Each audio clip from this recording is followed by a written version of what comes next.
When the Wearable display glasses were announced, they sounded like the moment smart glasses finally figured it out. A real heads-up display, built into a design that doesn't scream tech experiment, backed by Meta and Ray-Ban. On paper, this looked like the future landing right on our faces. But after living with these glasses day in and day out, something unexpected happened. Instead of replacing my older Gen 2 Ray-Bans, they actually made me appreciate them more. And that's when I knew this review needed to be honest, not hyped, not sponsored. Just real-world truth from someone who actually wears this stuff daily. The very first thing you notice with the display version isn't the screen, the features, or the AI. It's the weight. Within the first few minutes, you can feel it sitting heavier on your face compared to the Gen 2 South. And after an hour, your nose definitely lets you know. For me, that meant visible red marks, pressure points, and deep indentations right on the bridge. Sometimes it was slightly uncomfortable. Sometimes borderline annoying. And it always left marks that stuck around long after I took the glasses off. The Gen 2 South become pretty soon filiferous. I can wear them all to calls, music, walking, errands, and they never demand attention. They feel like glasses first, tech second, and that makes a huge difference in daily life. Looks matter too, whether we admit it or not. The display glasses are noticeably thicker, especially along the arms. If you're into bold, chunky frames, you might actually like the statement they make. But for most people, including me, they feel a bit too loud. I'm completely comfortable wearing my Gen 2 South anywhere they blend in. They look normal, and they don't attract attention. With the display model, I caught myself being more aware of how they looked on my face. I even did the ultimate reality check and asked friends and family which pair they preferred. Every single person chose the Gen 2 South without hesitation. Now let's talk about the feature everyone cares about: the display itself. When it works, it's genuinely impressive. Seeing navigation directions floating in front of you feels futuristic. Live translation and real-time captions during conversations are straight-up sci-fi moments. It's one of those experiences where you pause and think, okay, this is actually happening.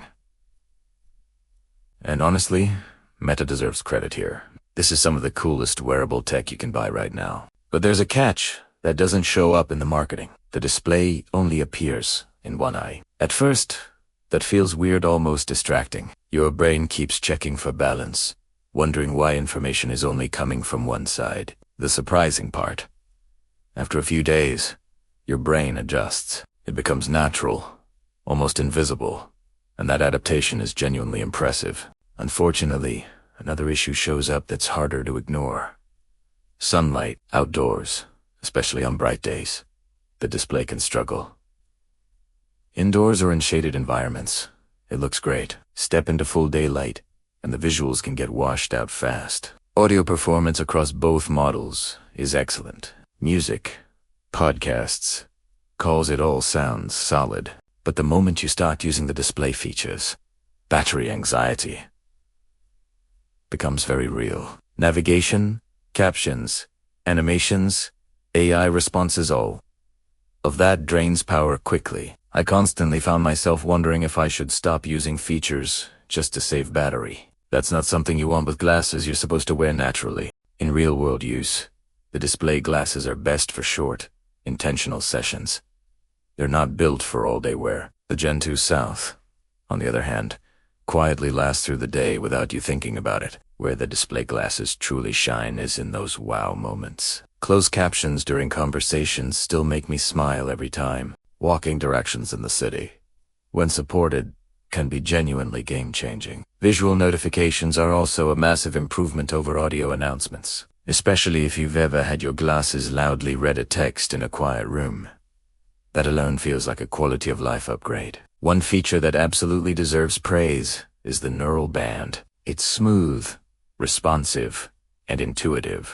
Interacting with the glasses using subtle gestures feels fast and natural, and when paired with the display, it creates a glimpse of what next-generation wearables should feel like. This part of the experience is easily one of the strongest highlights. That said, the bigger picture still has gaps. The app ecosystem is limited. Productivity features are thin. There's no deep email integration, no Teams, and limited mapping support. These aren't minor complaints, they read the exact features that will eventually convince people to choose smart glasses over pulling out their phones. The future of wearables depends on usefulness, not just cool demos. Right now, most people will still use these glasses primarily as audio devices with occasional photos, videos, notifications, and brief moments of futuristic magic. And every time I enjoyed the display, I also felt the weight, noticed the thick frames, and checked the battery level. At some point you have to decide if the experience justifies the trade-offs.